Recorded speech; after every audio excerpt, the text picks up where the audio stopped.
Ladies and gentlemen, welcome on into the last installment of the Outlook series. Today we are doing NFC West, and thank God, I'm almost done to be down with this Outlook series. You know, a lot of the stuff that happened during the offseason, we're kind of giving you the review of where we are now and everything, but kind of over it, ready to be done with this series. We can get into some better segments, some more exciting segments like the bold predictions, our top 10s, some breakouts and busts. We got some good shows coming this week before Sunday, so we want to make sure that we get into those. So again, everybody, thank you so much for tuning in to Fantasy Daily. I am your host, NathanPaswell, back with you today. We had yesterday off. We had a little bit of this morning off because it was my daughter's birthday. So I had to get some things in, had to kind of reset the batteries and all the juice and everything, but we are back.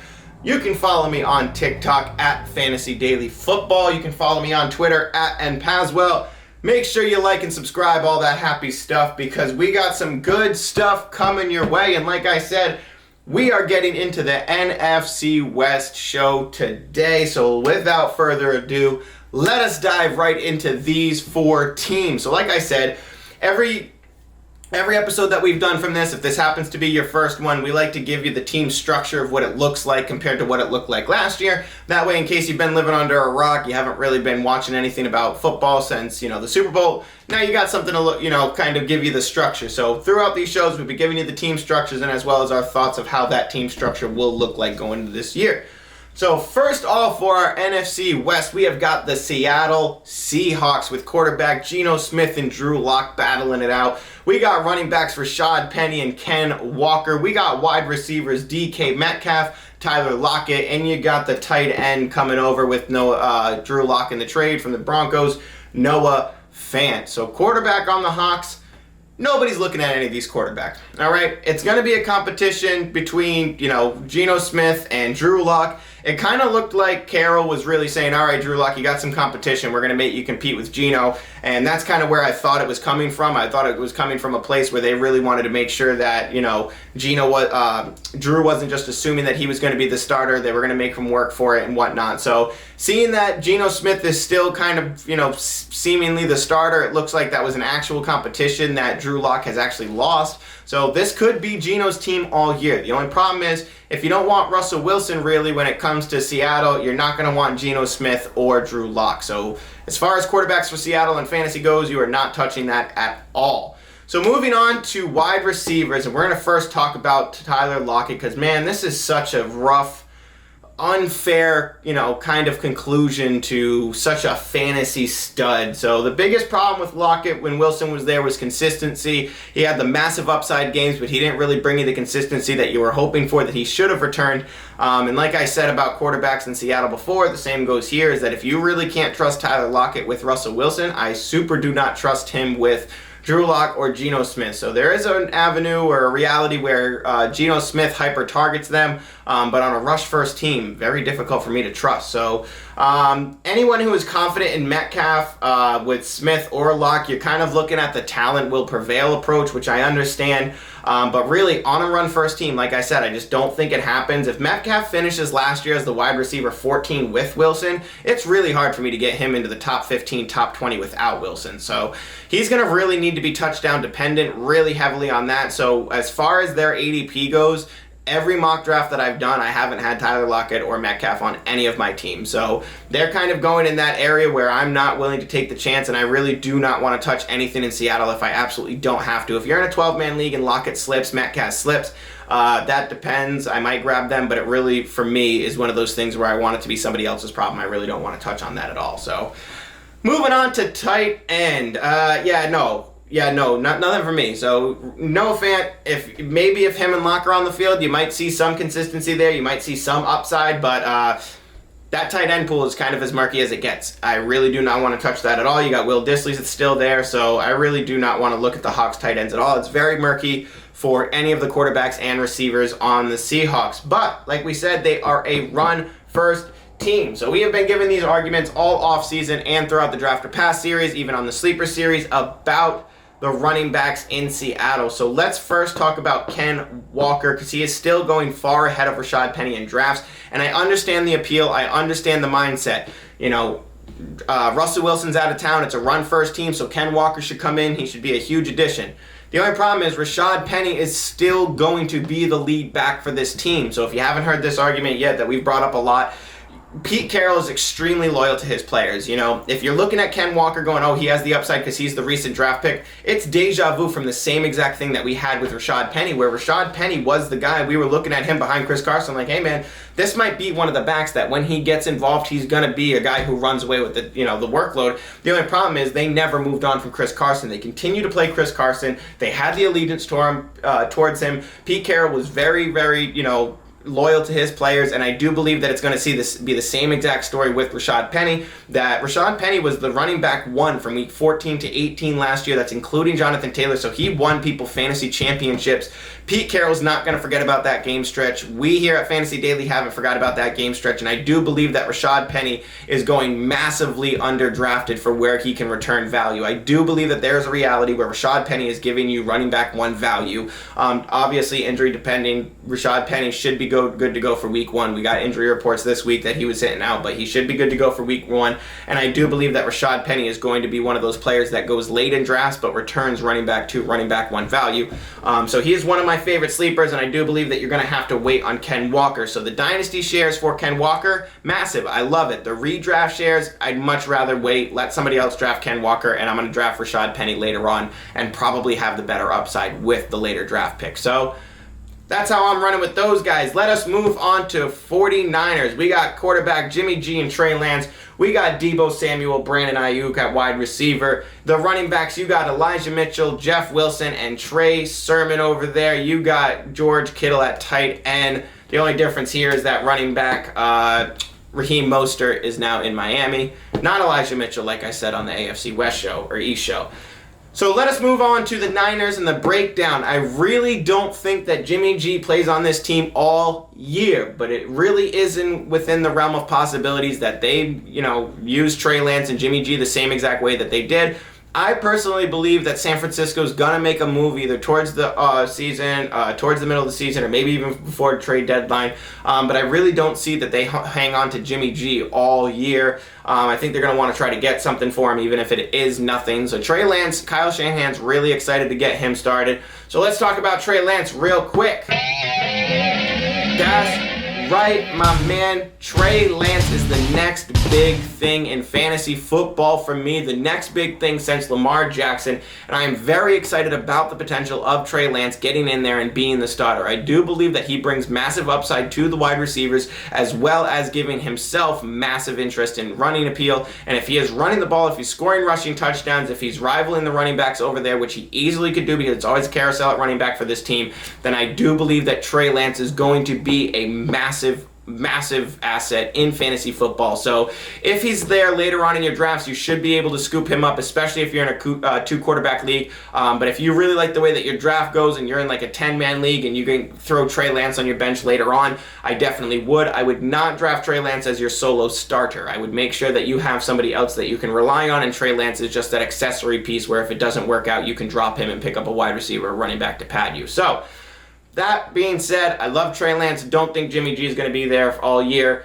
Let's talk about the running back room because it is still ideally the same except without Mostert, who went to Miami. Elijah Mitchell is likely the lead candidate on this team, and although the injury concern for the whole team seems to never go away, I am going to look at Elijah Mitchell to be slated as the number 1 running back on this team. Now, Jeff Wilson obviously has had some, success in the past, so I don't think that you're going to see him disappear. But I do believe that Elijah Mitchell later on in rounds might be worth the draft pick. The only problem is when it comes to 49ers running backs, you really can't trust the consistency whatsoever. You can't trust what's going to happen from week 4 to week 7. I believe that it's going to be constantly the same carousel of, there's an injury concern here or there's something moving around over here. And then, they kind of go with game script or they go with game scenario. They go with a hot hand approach. So I do believe that the running back room in San Francisco is a little bit murky. But if I had to pick one, I'm going to put my claim on Elijah Mitchell in hopes that he does return to be that guy that he kind of had the shines of last year.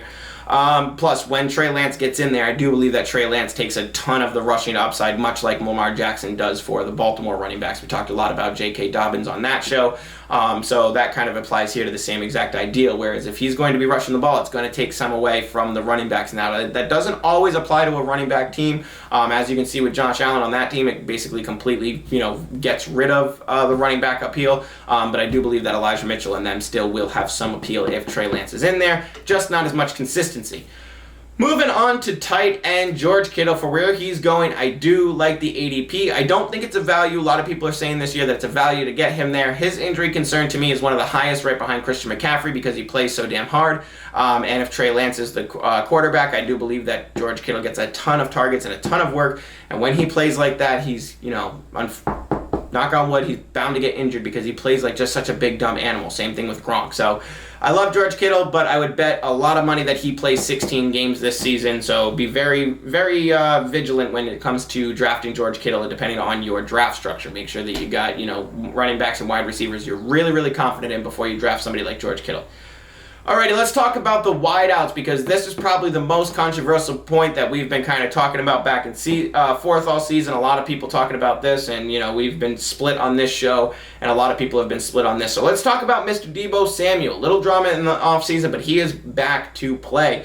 Me personally, I think he's going well above where he should be drafted, given the fact that he says he does not want to rush the ball. And if you look at the stats, he is going to need that rushing upside for him to be your wide receiver 1 or wherever he's going on in the second or third round in drafts. A lot of the drafts going second or third round. A lot of people, fantasy managers, taking him as their number 1 wideout, and I really do think that's a mistake. I think he's going to need that rushing upside to be where he's being drafted, and he is currently my biggest draft bust based on ADP. I do believe that if you are drafting Deebo Samuel that early, you are going to have a bad time. It is not going to be fun. But Brandon Ayuk, he, however, is getting extremely favorable reports, much like last year. I was not on the hype train last year because I did not see it. I did not see it with Jimmy Garoppolo. I got dragged for a little bit of that one at the beginning of the year, especially from you TikTok people. Some of the TikTok people are brutal.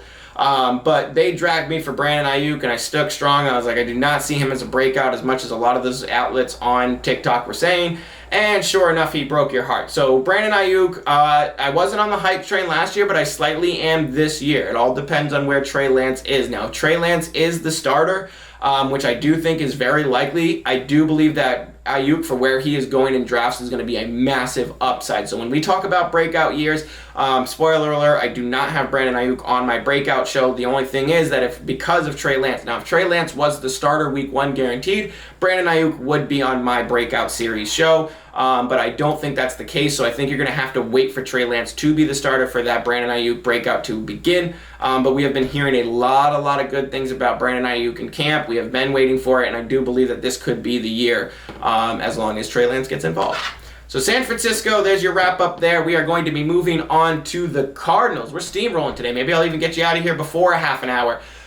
Moving on to the Cardinals, we got quarterback Kyler Murray, we got running back James Conner, we got wide receivers DeAndre Hopkins, Rondale Moore, and Marquise Hollywood Brown, and tight end Zach Ertz. Now, this is a team I've been high on for a while. I was very high on Kyler Murray last year and the year before that, when a lot of people were kind of doubting him and whatnot. Keep Kyler Murray in your top 5 consideration. So regardless if Nook is missing time, Kyler Murray makes it happen. He has to be in your top 5 consideration, and you should be careful. Be careful what round you are drafting him in, but he should be in that top 5 consideration for you. So if other players are going and you want to make sure that you have a really good quarterback, then Kyler Murray in like the 7th round or something, I don't mind, depending on what you have going into that round.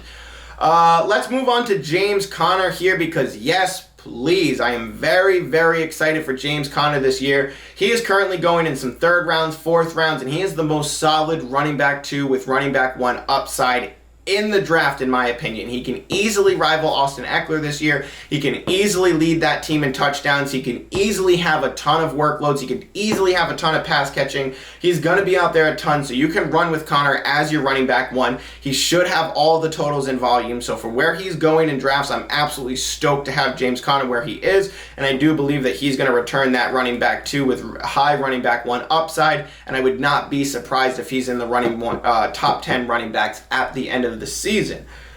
Moving on to Nook, because he is out for a while, so I'm really not looking at him anywhere near his 8th round ADP for me. It's just too much for me to bite off. I do believe that when he comes back, he goes right back into where he was and whatnot, but I'm not willing to wait on a player, especially when I draft him in the 8th round. If he's in the 12th, 13th round, maybe I'll consider it. But I am not looking at DeAndre Hopkins for that much of a draft price when it comes to that, because like I said, you have to wait a very long time. It's going to clog up your bench. You're probably hurting yourself by drafting someone there. Even if you're looking at your wide receivers and going, oh, I can afford the hit, you're probably better off taking a tight end or a quarterback at that pit. So let Nook fall as long as you're stacked, because later on in the season, if you're stacked at wide receiver, you probably already made some waiver moves. You won't really need DeAndre Hopkins. You'll need that tight end. You'll need that quarterback. So be very careful on where you're drafting DeAndre Hopkins. I do not like the 8th round ADP.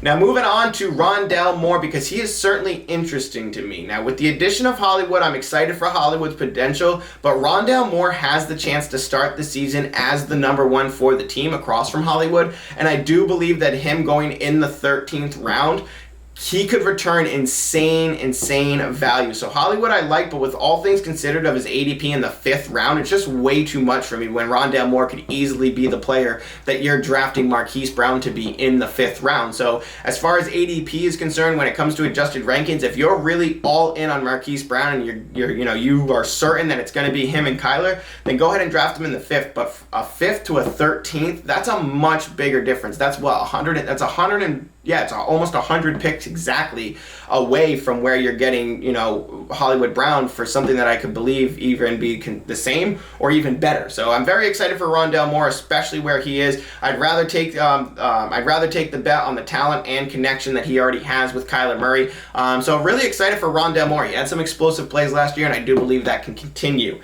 Moving on to Zach Ertz, because he is going to have that top 5 tight end appeal, and I'm very excited for it. I believe that he was on the tight end draft to pass show, and I believe he might have even been one of John's sleepers. I'm not sure, but I know that John talked a lot about Zach Ertz, about him also opening up the season as being one of the number 1 wide receivers over there, and I do believe that is a potential. I do believe that Zach Ertz could be one of the number 1 receiving options over there, not wide receiver. He's going to be a tight end, but he will have the heel. He's going to be in the same conversation as Rondale Moore, where he can return value immediately and have tremendous upside at the position.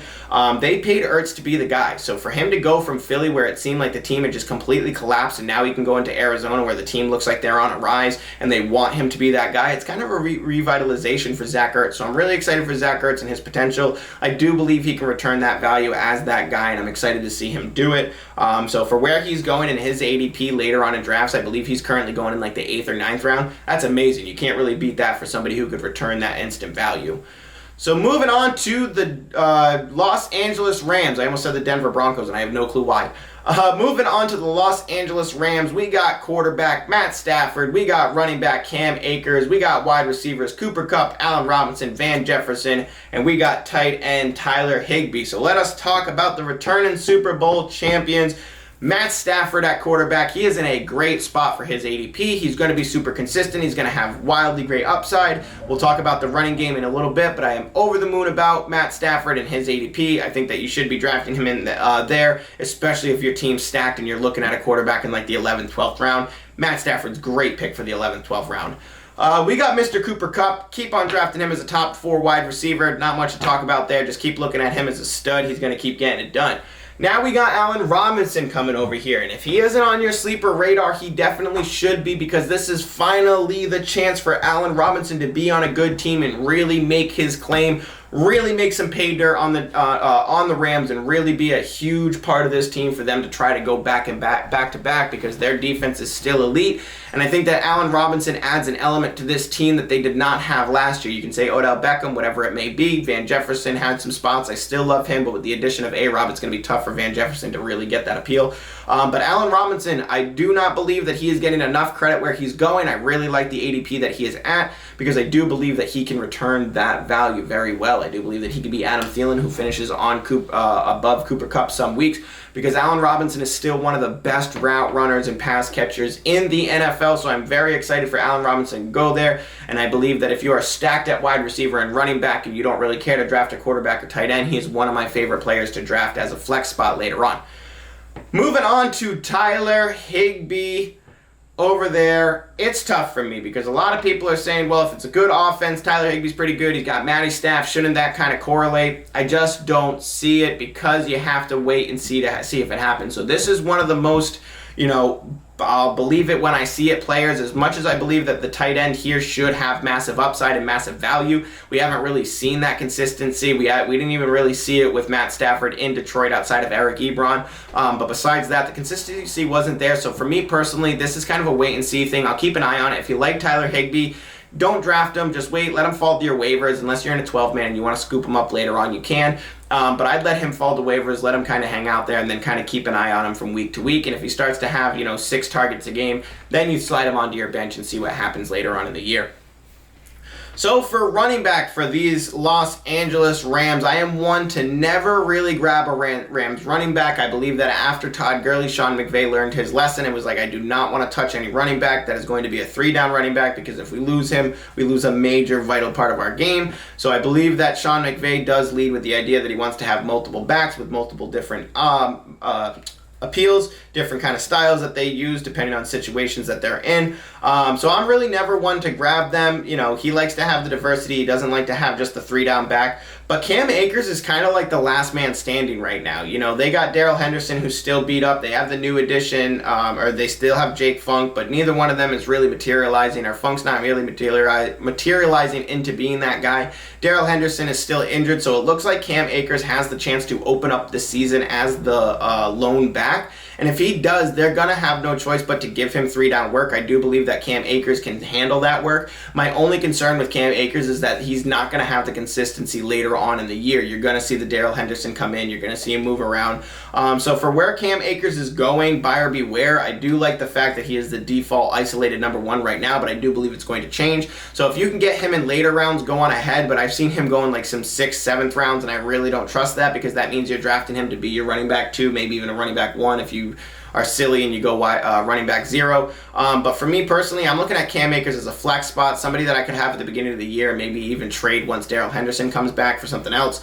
But I'm really not trying to grab any of these running backs here unless as far as my 1 and 2, unless I'm able to put them at flex. So really difficult for me to trust any of those guys. And look at that. What a short show. We're at 22 minutes. I feel like I steamroll through this. But like I said, I'm ready to get done with this Outlook series because we have a lot of fun stuff coming for you. The next 2 shows we got coming for you, the top 10 series. I'll have John back here for that. Then we got breakouts. Then we got busts. We got draft strategies. We got another mock draft coming your way. ADP check. We got all kinds of stuff to get you prepared for this weekend because we are closing in on the biggest draft days of the year. And then next week, which is probably an even bigger draft week, or not as big, but whatever. You get what I mean. We got a lot of drafts going. We got a lot of stuff going. I appreciate y'all for tuning in on this Thursday. Quick little episode for you, but I will be back in the morning with a top 10 show for you. Thank you so much for tuning in, everybody. Good night.